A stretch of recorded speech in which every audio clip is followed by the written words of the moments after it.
Ngoja, sijasikia makofi ya kutosha kwa ajili ya praise. Usiache kupiga makofi. Ukiacha kupiga makofi, maana yake unazuia muujiza wako, kwa sababu sifa ni miongoni mwa mambo ambayo ni ya muhimu sana ya kumtukuza Yesu Kristo na kumshusha ili ya kukarabatia mambo yako. Piga makofi kama unayoweza. Haleluya! Wangapi wamebarikiwa na praise? Wangapi wamebarikiwa? Moja kati ya maeneo mazuri na ya muhimu ambayo Mungu huwa anapita ni katika kusifu. Kwenye kusifu, hapo ndipo ambapo Mungu huwa anapita kiurahisi, huwa anamtembelea mtu kiurahisi, kwa sababu maeneo hayo ama eneo hilo ambalo unaimba ama unamsifu Yesu Kristo, manake ni eneo ambalo unamkaribisha Mungu.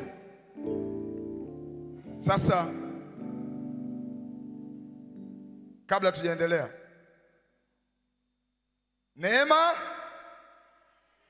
neema tumetoka kusifu, lakini tuna kila sababu ya kumshukuru Mungu pia na kujikabidhi mikononi mwa Bwana kwa ajili ya hatua nyingine ambayo inafuata. Amina. Sasa niombe usimame. Simama tu mahali ulipo. Simama mahali ulipo. Simama mahali ulipo ili tuweze kujikabidhi kwa Yesu kupitia ibada yetu ya siku hii ya leo. Sema Yesu. Sema Yesu, ninakushukuru kwa ajili ya ibada ya siku ya leo. Yesu, nakushukuru kwa kunipa kibali. Nasema asante Yesu kwa kuwa umenisaidia nimeweza kufika kwenye ibada ya leo.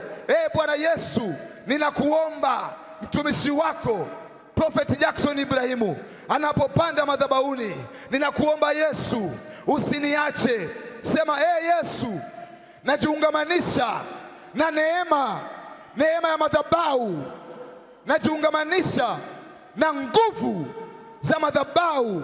Sema Yesu, ninaiambatanisha familia yangu na madhabahu. Sema Yesu, nakushukuru kwa mkono wako wa kunifikisha katika madhabahu hii. Sema Yesu, niko tayari siku ya leo nikuone. Niko tayari siku ya leo niuone mkono wako. Sema Bwana Yesu. Sema Bwana Yesu, wewe Mungu pekee unayeweza kubadilisha historia mbaya kuwa historia nzuri. Nimekuja mbele zako na kuomba Bwana unisaidie, safisha kila ubaya wowote, kila mabaya yoyote yaliyopandikizwa kwenye maisha yangu, kwenye familia yangu, kwenye kazi yangu, kwenye biashara yangu. Ninakuomba Bwana Yesu, nisafishe, nipe ukurasa mpya, nipe maisha mapya kupitia ibada ya siku ya leo ya ushuhuda. Ninakuomba Yesu, usinipite wakati unakarabati wengine, karabati na ya kwangu. Wakati unagusa wengine, gusa na ya kwangu. Sema Yesu, ninajiunganisha na ibada ya ushuhuda. Niko tayari uonekane kwenye maisha yangu. Mpe Yesu makofi makubwa.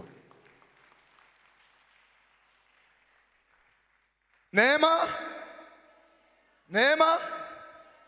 Sasa kabla hujakaa na kabla sijakuruhusu kukaa, kuna vitu lazima ujue kusoma na lazima ujue kwenda na wingu. Umeshajikabidhi kwenye madhabahu. Kama umeshajikabidhi kwenye madhabahu ya The Power Perfection International Ministry, uamini kwamba tayari huyu malaika wa hapa ameshakupokea. Huyu malaika wa hapa ameshakukaribisha. Huyu malaika wa hapa ameshapiga saini, ameshakuonesha ya kwamba wewe tayari kwa siku ya leo ni mwanafamilia wa hii ibada. Kwa siku ya leo wewe unastahili kupata. Kwa siku ya leo wewe unastahili kutendewa. Kwa siku ya leo unastahili kupata ushuhuda. Mpe Yesu makofi makubwa. Sasa kwa kuwa umeshamwambia Yesu, umejiunganisha na ibada ya siku ya leo, umejiunganisha na madhabahu hii, na kuomba chukua hali ya utulivu, utulie, kwa sababu mtumishi wa Mungu Prophet Jackson Ibrahimu amekuita wewe pamoja na Mungu wake, kwa sababu anajua kuna mambo ambayo unayapitia, na msaada pekee unaopata kwa Yesu, sio kwa mtu mwingine. Ndio maana umeacha nyumbani kwako, ndio maana umeacha njia zako unazopita, ukaona sehemu sahihi ya kwenda ni kwenda kwenye madhabahu. Madhabahu si nyingine, ni madhabahu ya The Power Perfection International Ministry. Kitendo cha kukanyaga hapa, kitendo cha kuja hapa, tayari Yesu Kristo na mbingu zimesha kupigia saini, zinasema leo mambo yako kwisha. Sasa unachotakiwa kufanya ni kumwamini huyu Mungu wa hii madhabahu. Nguvu ulioipata, msukumo ulioupata wa kutoka nyumbani kwako ukaona unastahili kuja kwenye ibada ya siku ya leo, manake tayari malaika wanaotoa taarifa habari njema wameshaleta taarifa zako. Unachotakiwa kufanya ni kutulia ili upokee zile habari njema kutoka mbinguni kupitia hii madhabahu ya The Power of Perfection International Ministry. Baba yetu anapopanda madhabahuni anakuja na habari njema kwa ajili yako. Sema amen. Na ndio kwa maana tunaanza ukurasa mpya, ukurasa wa neema juu ya. Msalimie jirani yako, mwambie neema juu ya neema. Mwambie kwa sauti. Wakristo tuna kawaida ya kuogopana, na alafu moja kati ya mambo ambayo huwa tunajichelewesha wenyewe ni tunapokutana kwenye ibada hatunaga time ya kusalimia watu. Hivi unajua unaweza kuwa umekaa na malaika, unaweza kuwa umesimama na malaika, lakini wewe kwa sababu ya kiburi chako au jeuri yako, au kwa sababu unaona mimi nastahili tu kwa kivyangu, unapishana na muujiza wako. Kumbe uliyekaa naye anatakiwa awe destiny helper wako. Kumbe uliyekaa naye ana mawazo kwa ajili ya kusaidia kusonga mbele, alafu wewe umejikausha unamwangalia tu. Umeambiwa msalimie neema juu ya neema. Kuna malaika wa neema yuko kwake, anahamia kwako. Salimia jirani yako, mwambie jirani yako neema juu ya neema. Mama afadhali nimekusikia. Mama nimekusikia kwa sauti nzuri. Haya, sema tena. Neema juu ya neema. Amen. Amen. Wakina mama kama hao unapoona madhabahuni unasikia raha. Na yeye anajua neema juu ya neema manake ni njia au ni barabara ya Yesu Kristo kuja kutengeneza moyo wako na maisha yako kufanyika kuwa upya. Kwa hiyo moja kati ya siri ambayo nataka nikupe, wakati nataka nikuruhusu ukae ili unisikilize vizuri, nikupe ujumbe ambao nimealikwa na baba yangu, ni kwamba jifunze kuwa na kawaida ya kusalimia mtu unayekaa naye kanisani. Watu mna utaratibu, mmeshazoea utaratibu wa maeneo yenu ya kusafiri au maeneo ya kukaa. Ni kweli kila mmoja yuko busy na mambo yake, lakini salamu huwa inatengeneza njia nyingine ya kusonga mbele. Usije ukawachukulia watu kawaida. Msalimie mtu, huwezi ujua katika kumsalimia akajua huyu mtu ana hekima. Kupitia hekima akakutana na fursa sehemu. Kesho mkikutana kanisani anakuuliza hivi unafanya kazi gani? Utamwambia mimi sina shughuli yoyote. Atakwambia basi kesho nitafute. Unataka Mungu akuletee muujiza wa namna gani? Kwa hiyo jenga utaratibu ukiwa kwenye ibada kama hivyo. Msalimie mwenzako. Unajua kumsalimia mwenzako unamjenga na unamtibu moyoni. Huwezi jua ametoka na mangapi nyumbani kwake, lakini akipata salamu yako anaona hapa ni kwa watakatifu. Akisikia tu habari yako, haya umeshindwa habari yako, mwambie neema juu ya neema. Akiitikia neema juu ya neema, manake ni nguvu ya Roho Mtakatifu inashuka kupitia kinywa chake, na yeye anajisikia huru, moyo wake unaachia, anajisikia yuko sehemu ya ibada. Kitendo ulichokifanya unamsaidia kusogea karibu na Mungu na matokeo yanaonekana. Sema amina. Neema, neema. Sasa nikuruhusu ukae.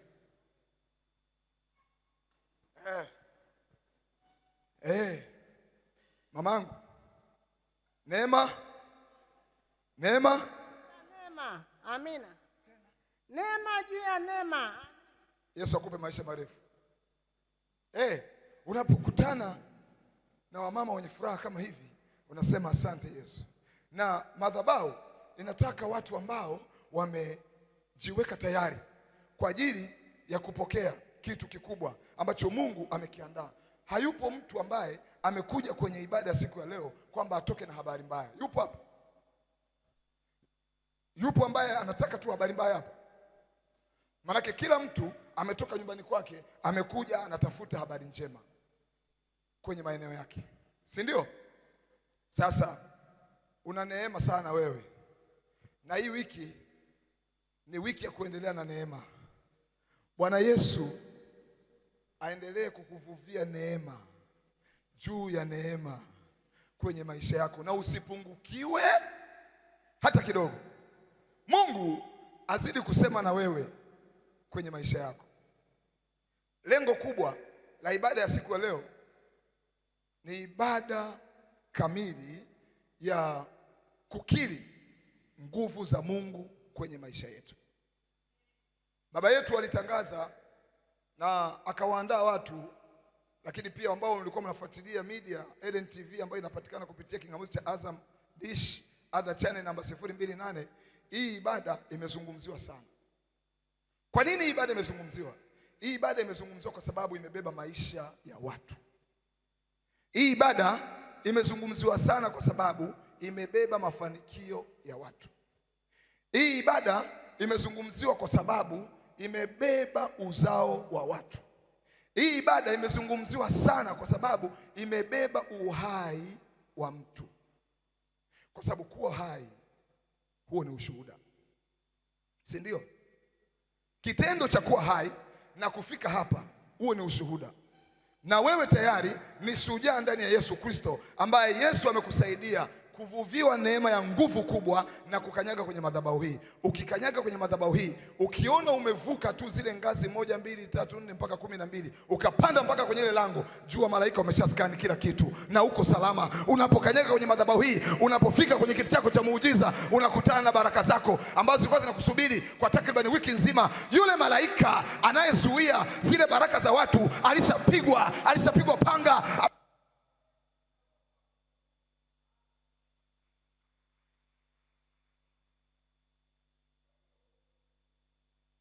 Ibada ya siku ya leo tulio nayo, ni wakumbushe, ni ibada maalum ya ushuhuda. Ushuhuda, lakini pia kushiriki neema ya Yesu Kristo. Mambo makubwa mangapi? Mawili. Ushuhuda ndio uliobeba tafsiri ya ibada ya leo. Neema tunatembea nayo wiki nzima. Leo ni juma ngapi? Leo ni Jumapili, si ndio? Kwenye wiki hii ni siku ya ngapi? Siku ya 7. Ya 8? Nikajua mchungaji jamani unasema ya 8. Leo ya 7, si ndio? Manake kwa utaratibu wa kawaida wa kuhesabu, kesho ndo tunaanza 1 ya Jumatatu, si ndio? Sasa leo unapoimaliza wiki, manake kuna nguvu za kumaliza ambazo leo unaondoka nazo. Yesu anapomtumia mtumishi wake kwenye ibada ya leo, yaliyopita yote ya kuanzia Jumatatu, Jumanne, Jumatano, Alhamisi, Ijumaa, Jumamosi, yote futa. Leo Jumapili unaondoka na mwanzo wa nguvu. Unapoianza wiki yako ya Jumatatu, uianze wiki kwa uzuri na kwa amani. Ibada ya ushuhuda wa siku ya leo ni lazima nikufafanulie ili wewe ujiandae kamili. Ushuhuda tafsiri yake au maana halisi ya ushuhuda ni kuthibitisha nguvu za Mungu zilizoonekana kwenye maisha ya kwako. Kama hazijaonekana kwenye maisha ya kwako, kwenye familia yako, kwenye kilimo chako, kwenye biashara yako, kwenye fikra zako, kwenye malengo yako, ukiona malengo uliyoyapanga yametimika, maana yake ni ushuhuda tayari. Ukiona watoto wako wiki wametoboa hawajaumwa, bado ni ushuhuda. Ukiona wewe mwenyewe umetoboa bila kushikwa na chochote, bila kuzingwa na lolote, achana na maswaibu ya kibinadamu tu, lakini bado uko ngangari, huo ni ushuhuda. Kwa hiyo una kila sababu ya kuthibitisha na kukiri kwamba katika yote bado Mungu anabaki kuwa Mungu. Uwezo wako wa kufikiri, fahamu zako ulizopewa ni kwa sababu ya nguvu za Mungu alizoziachilia kwako kwa kuiamini hii madhabahu. Ukiamini hii madhabahu, manake kuna matokeo endelevu ya ushuhuda siku hadi siku unayapata. Kitu kingine kwenye eneo la ushuhuda, manake tunamtukuza Mungu kwa namna anavyotupatia upendeleo kupitia hii madhabahu. Hii madhabahu, watu wengi nikiangalia sura zenu, Mungu ameshawatembelea. Wengi tayari Roho Mtakatifu amekaa pamoja na wewe kupitia hii madhabahu.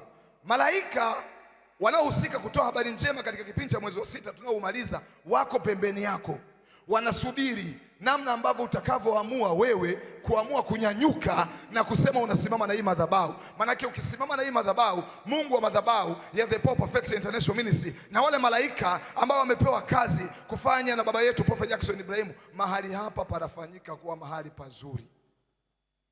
Maanake kinafufuliwa kitu kilichokufa kwenye maisha yako, kinafanyika kuwa hai. Chochote ambacho walikizima, chochote ambacho walikiua kwenye maisha yako, leo kinaamka na unakwenda kufanyika kwa ushuhuda. Ibada ya ushuhuda maanake ni ibada ya ushindi. Tafsiri yake, tumepata ushindi katika yeye atutiaye nguvu. Wote tunajua kwa kawaida huwa tunalala na tunaamka, lakini ukienda kulala huwa unajua kesho una uhakika wa kuamka? Si hapana? Maanake hiyo nini? Hiyo ni ushuhuda. Kitendo cha kuamka, umelala siku ya jana, haijalishi umelala saa ngapi. Umelala saa 2, umelala saa 3, umelala saa 12, kuna wengine saa 11 tu mapema alishaanguka zake kwenye kitanda, na akipewa usingizi, yani usingizi utamwamsha kesho saa 2 asubuhi, amelala. Lakini hapa katikati